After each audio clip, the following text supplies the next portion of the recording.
2022년 3월 9일 대선을 앞둔 시점 안타까운 죽음의 소식이 계속해서 이어지고 있습니다.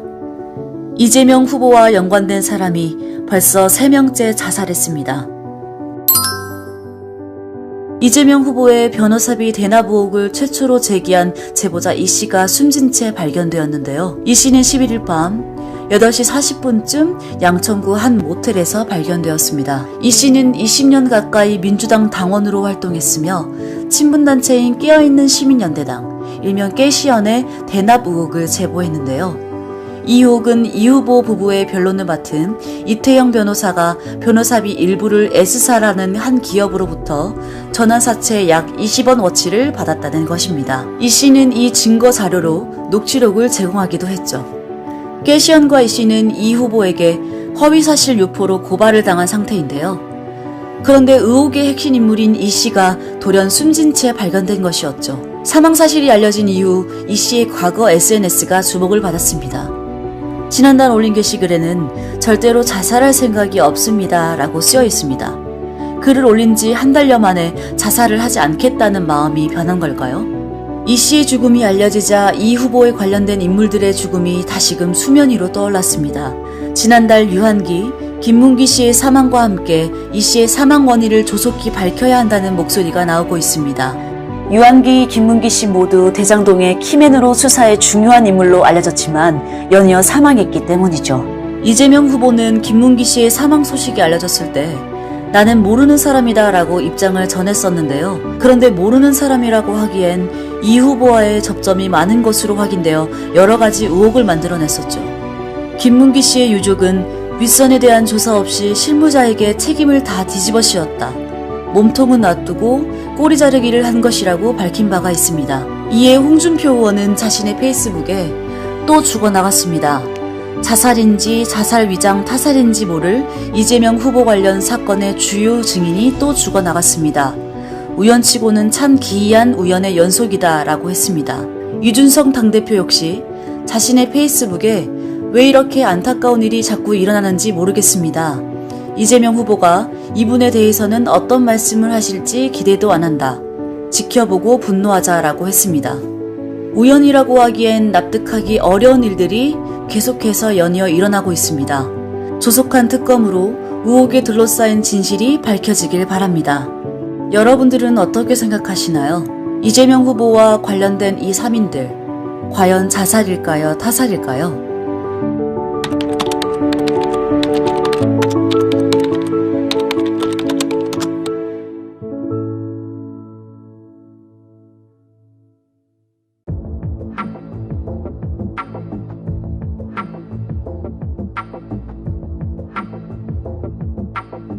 여러분 혹시 이재명 의원의 배우자 김혜경 씨를 기억하고 있나요? 지난 2월 김혜경 씨는 공무원에게 사적 심부름을 시키고 개인 음식값을 경기도 법인카드로 결제했다는 의혹을 받으며 논란의 중심에 있었는데요. 이 의혹과 관련해서 지난 4월부터 경기도청과 수도권 지역 식당 129곳 압수수색을 진행했으며 최근 경찰은 법인카드 의혹 수사는 8월 중순쯤 마무리될 것이라고 밝힌 바가 있습니다. 그런데 지난 26일 법인카드 유용 의혹에 대해 참고인 신분으로 경찰 조사를 받았던 40대 남성 A씨가 낮 12시 20분쯤 경기 수원시 영통구 자택에서 숨진 채 발견됐다는 소식이 전해졌습니다. A씨는 김씨 법인카드 의혹의 핵심 인물인 배모씨의 지인으로 알려졌습니다. A씨는 연락이 닿지 않아 이상함을 느낀 지인의 신고로 발견됐으며 현장에 남겨진 유서가 없고 외부 침입 흔적, 타살 협의점을 발견하지 못해 현재 A씨가 스스로 목숨을 끊었다는 쪽으로 무게가 쏠리고 있습니다. 경찰 측은 정확한 사인을 밝히기 위해 28일 시신을 부검할 예정이라 전했습니다.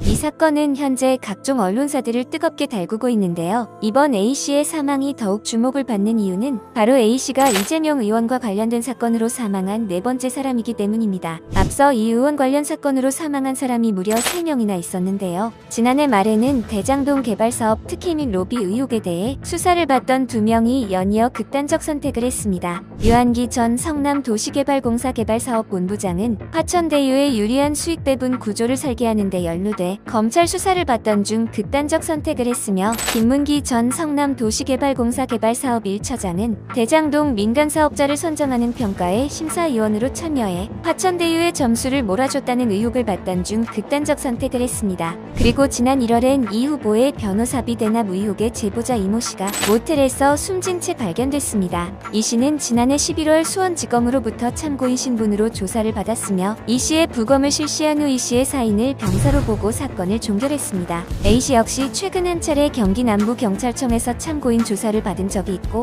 A 씨의 개인 신용카드가 법인카드 바꿔치기 과정에 사용된 정황이 드러나며 김혜경 씨 법인카드 유용 의혹 사건과 상당히 연관되어 있다는 것을 알 수 있습니다. 어떤 사람들은 이번 A 씨의 사망을 우연으로 생각할 수도 있습니다. 그렇지만 4명의 공통점이 있다면 이 의원 관련 사건과 연관되어 있으며 수사 또는 조사를 받는 도중에 사망했다는 것입니다. 우연치고는 사망 경로가 너무나 유사하기에 이 죽음들에 대해 의문을 품을 수밖에 없습니다. 그래서 그런지 A씨의 사망에 대해 국민의힘 측에서도 목소리를 내고 있습니다. 박민영 국민의힘 대변인은 지난 27일 자신의 페이스북에 관련 기사를 공유하고 참으로 소름 끼치는 우연이라 표현했으며 김기현 국민의힘 의원도 페이스북에 도저히 우연이라고 하기엔 믿기 힘든 마치 저승사자라도 보는 듯한 오싹함마저 느끼게 된다라고 덧붙이며 진실규명을 촉구하는 글을 올렸습니다. 이번 A씨의 사망 사건으로 최근 들어 주목도가 떨어졌던 이 의원 관련 각종 의혹을 다시 수면 위로 끌어올리는 계기가 될 전망으로 보이는데요. 이 의원에 대한 의혹과 그 의혹들과 함께 따라오는 죽음의 그림자, 하루빨리 진실이 밝혀지기를 간절히 바랍니다.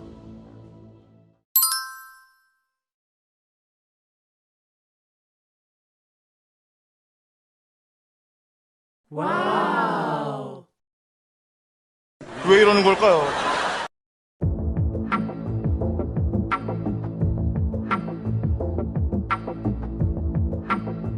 현재 김혜경 씨 법인카드 유용 의혹과 관련된 A씨의 사망을 두고 여론이 뜨겁습니다.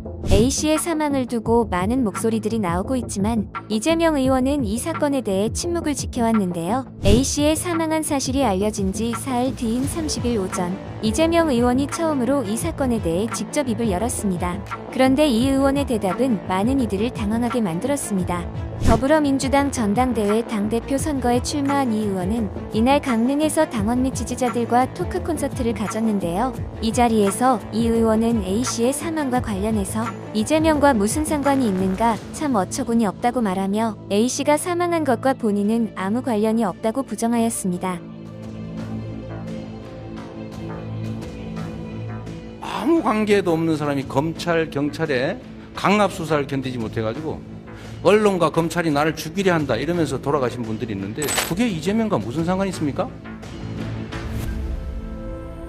그리고 이 의원은 법인카드 유용 의혹과 관련해서 자신을 비판하는 사람에 대해 일침을 가하기도 했습니다. 국민의힘 권성동 원내대표는 28일 A씨의 사망과 관련해서 의혹마다 의문의 죽음이 이어지고 있다며 의혹에 대한 해명을 촉구한 적이 있는데요. 이 의원은 이에 대해서 어떻게 그런 말상을 할 수 있는지 의문스러운데 바람직하지 않은 악성 주술적 사고에 영향을 받은 게 아닌가라며 강하게 비판했습니다. 이런 식으로 이 의원은 A씨와 아무런 관계도 없는 사람이라며 선을 긋고 있는데요. 최근 공개된 사진 한 장이 아무 관계도 없다라고 하는 이 의원의 견해를 뒤집고 있습니다. 바로 A씨가 이 의원이 주재한 의회에 참여하고 있는 모습이 담긴 사진입니다. 먼저 A씨는 전직 기무사 요원으로 지난 2009년부터 2018년까지 성남 지역 담당 정보 요원으로 일했으며 이 기간은 이 의원이 성남시장으로 재직하던 때이기도 합니다. 위의 사진은 2014년 12월 18일 이재명 당시 시장이 주재한 통합방의협의회 4분기 회의에 참석하고 있는 사진이며 A씨는 기무사 기관장이 부재할 때 대리로 참석한 것으로 나타났습니다. 이후 2016년 2월 24일에 개최된 의회까지 총 2차례의 성남시 통합방의협의회에 참여하므로 적어도 이 의원과 A씨는 초면이 아니라는 것을 알 수 있습니다. 그리고 A씨가 2020년 12월 30일부터 최근까지 경기도 산하 공공기관인 경기도경제과학진흥원 비상임의사로 활동한 사실도 주목할 만합니다. 당시 초빙 공고의 임원 추천위원회에서 추천된 사람을 경기지사가 임명한다는 내용이 나와 있기 때문이죠. 참고로 당시 경기도지사는 이 의원이었습니다. 또 A씨가 사망한 곳인 경기 수원 영통구 자택의 소유주가 법인카드 유용의 핵심 인물이자 김혜경씨의 수행비서인 배모씨와 모친 손모씨로 알려지면서 A씨가 이 의원과 관련 있다는 주장에 더욱 힘을 실어주고 있습니다. A씨와 이 의원의 관계에 대해서 아직 알려진 것은 없습니다. 그렇지만 A씨와 아무런 관계도 없다라는 이 의원의 주장을 곧장 받아들이기에는 무리가 있다고 봅니다. 사망한 A씨에 대해 모르쇠로 일관하고 있는 이 의원. 이 모습 어디서 많이 본 것 같은데요. 김문기 성남도시개발공사개발 1처장이 사망했을 때 모르는 사람이다라고 부인하던 이 의원의 모습이 데자뷰처럼 떠오릅니다. 당시 이 후보와 김 처장과 함께했던 사진들이 공개되면서 거짓말 논란이 일어나기도 했었죠. 이재명 의원과 관련된 사건으로 사망한 사람이 벌써 4명. 우연이라고 하기엔 납득하기 어려운 상황들입니다. 이 죽음들을 둘러싼 진실은 과연 무엇일까요?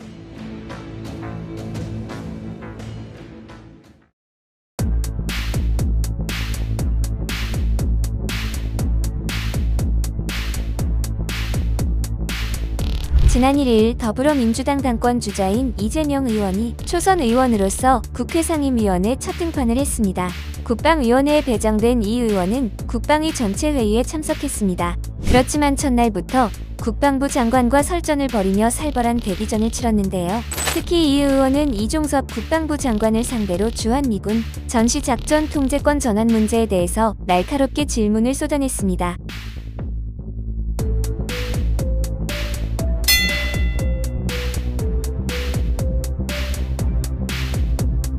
여전히 미군이 없으면 북한 전력에 밀린다, 진다 이렇게 생각하십니까? 북한의 핵까지 고려한다면은 저희들은 핵은 그것은 심각하게 봐야 됩니다. 아니 핵을 제외할 수 있는 상황이 아니기 때문에 네. 저희들은 그 부분은 핵을 고려하지 않고는 하기 어렵다고 네. 봅니다. 그러면 핵의 예를 들면 전력에 부합하는 만큼 재래식 전비를 계속 늘려야 된다 이 생각이신 겁니까? 그래서 저희들은 한미 그 말이 안 되죠. 연합방위 체제를 굳건히 하면서 지금 현재 대한민국의 군사비, 국방비 금액하고 북한의 GDP, 국민 총생산을 비교하면 어떤 게 더 많은지 혹시 아십니까? 비슷한 수준 아닌가요? 제가 드리고 싶은 말씀은 지금 미래전은 장비 예산이 사실 중요한데 무기체계, 예, 인구수 이런 게 중요한 게 아니잖아요. 뭐 예. 2차 대전 때 쓰던 뭐 고물 무슨 배 이런 거 무슨 소용이 있겠어요. 예, 그렇습니다. 응? 숫자로 비교할 게 아니고 실질 전투력을 비교해야 되는데 지금도 충분히 대한민국의 전비 수준이 할만하다. 외국 군대에 의존하지 않아도 자주 국방이 가능하다. 저는 지금 북한 핵이 아니라면 네. 제가 의원님 말씀에 동의를 하겠습니다. 그런데 북한 핵이 있기 때문에 그것은 쉽게 답변드리기 어려운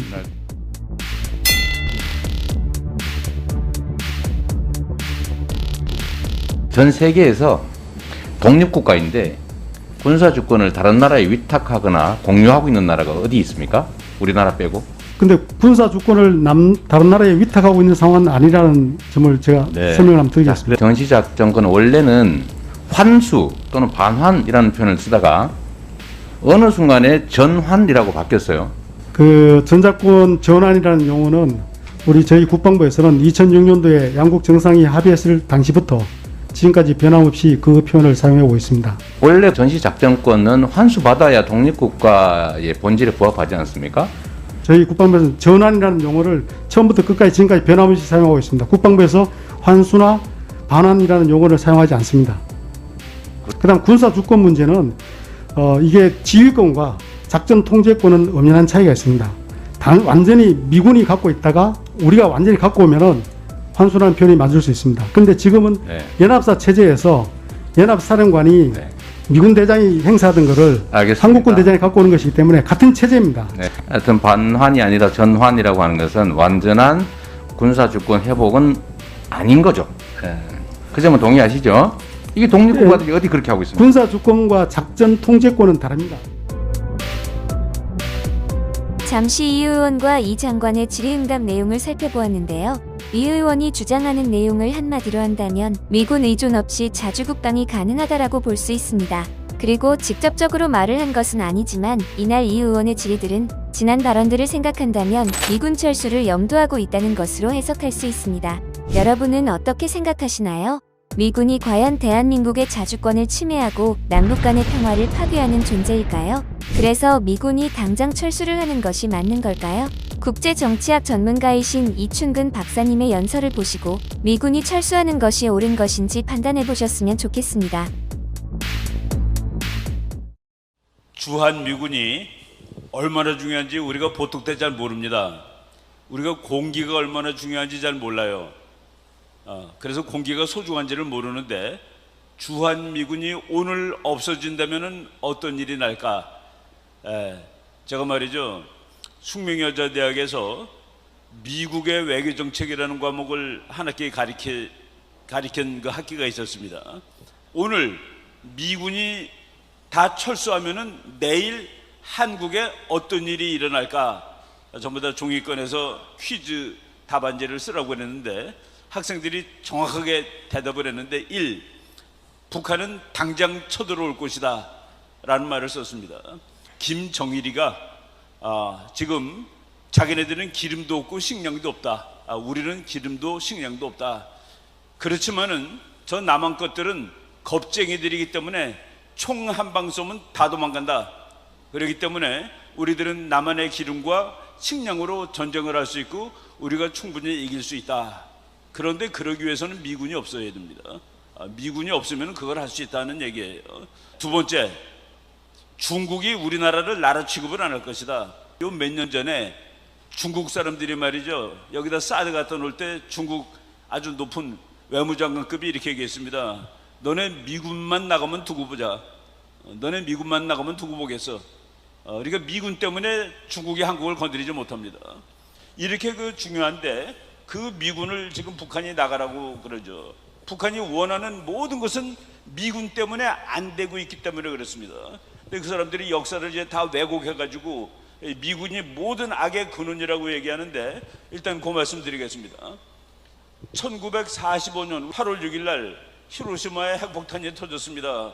1945년 8월 15일 날 부산은 일본 땅이었습니다. 서울도 일본 땅이었습니다. 왜? 조선이란 나라도 없고 대한민국은 아직 생기기 전이니까.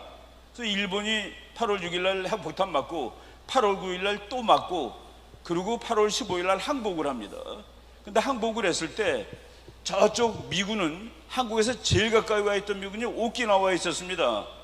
그리고 소련군은 벌써 한반도에 들어와 있고, 그래서 8월 11일 날 이제 일본이 항복하기 며칠 전에 한반도 잘못하면 소련이 다 점령할 것 같으니까 미국이 반 38도까지만 오라고 소련한테 제의를 합니다.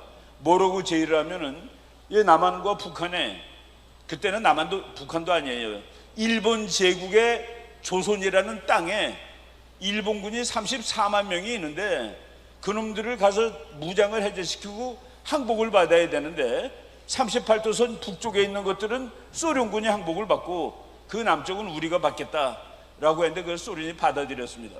소련이 안 받아들였으면 제주도까지 다 소련이 점령하는 거예요.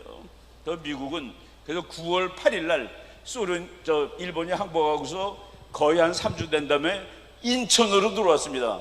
그 들어왔던 미군은 일본군을 항복시키고 일본군을 무장 해제시키기 위해서 들어왔던 미군입니다.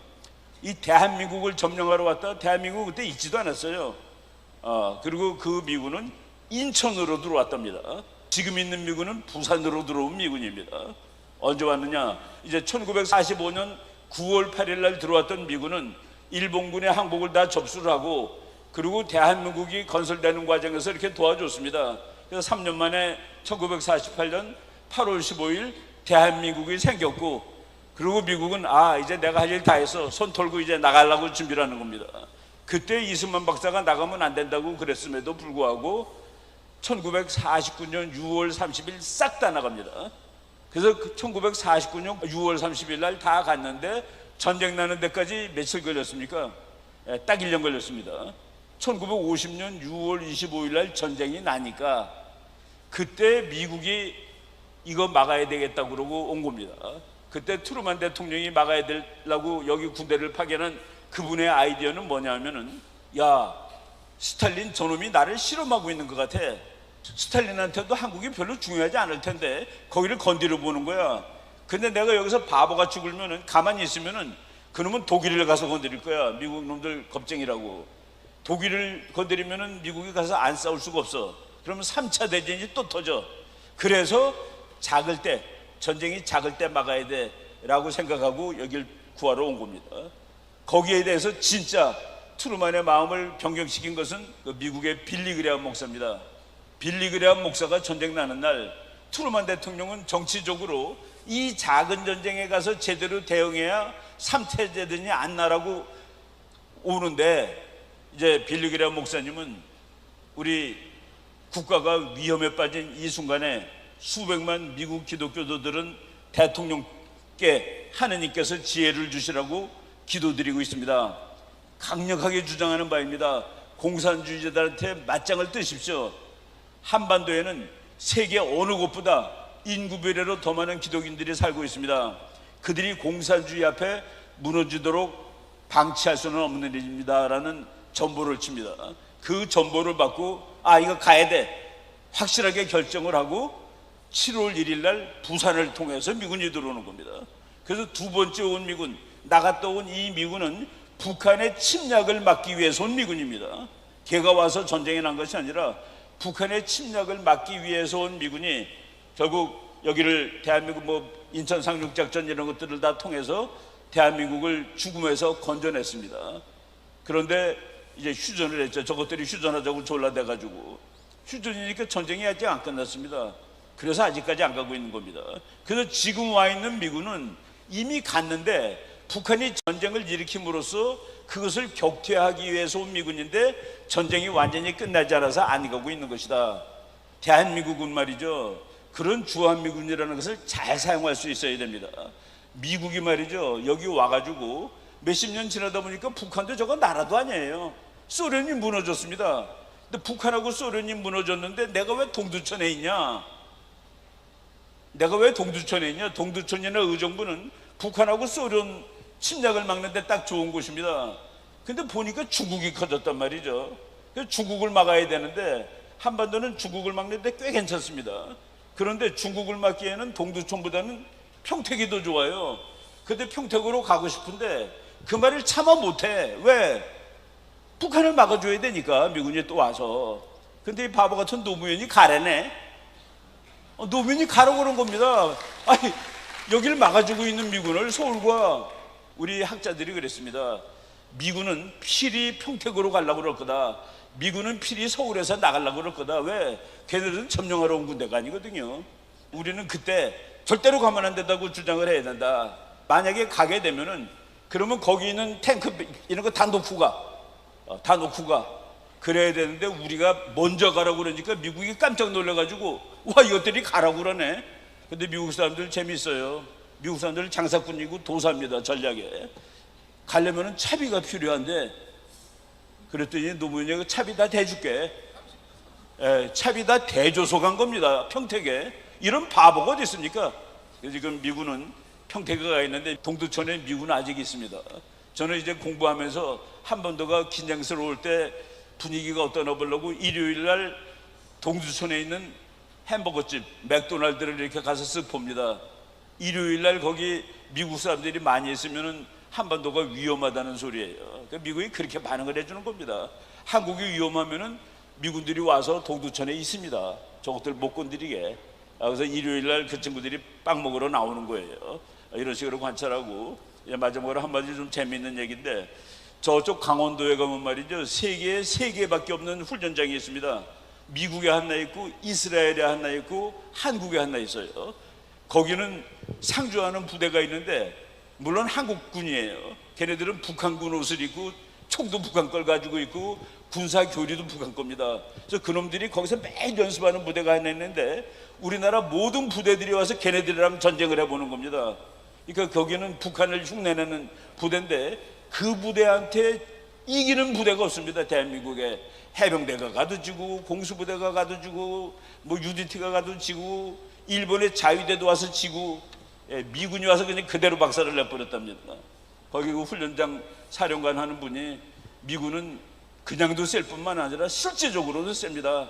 그래서 전쟁이 안 나는 거예요 라고 얘기했는데, 그렇게 전쟁이 안 나는 미군을 전쟁을 막고 있는 미군을 보내려는 놈들은 뭐 하는 놈들입니까? 우리가 그걸 잘 알고, 놀라운 것은 지난 12월 달에 나는 이재명이 좋아해요라는 한국 국민의 93.5%가 주한미군은 가면 안 됩니다라고 대답을 했습니다. 근데 그 사람들이 이재명을 반을 찍은 거예요. 이건 또 뭐냐? 그래서 이런 것들을 우리가 깨우치고 잘 알게 하기 위해서 이렇게 개봉하고 교육시키고 그러는 겁니다. 이제 정확히 이해를 하고 주한미군, 대한민국이 통일돼도 있으면은 그러면 중국, 일본 우리한테 꼼짝 못합니다. 통일된다면도 주한미군 필요하다가 사실은 답입니다. 네, 오늘 제 말씀 여기까지 드리겠습니다.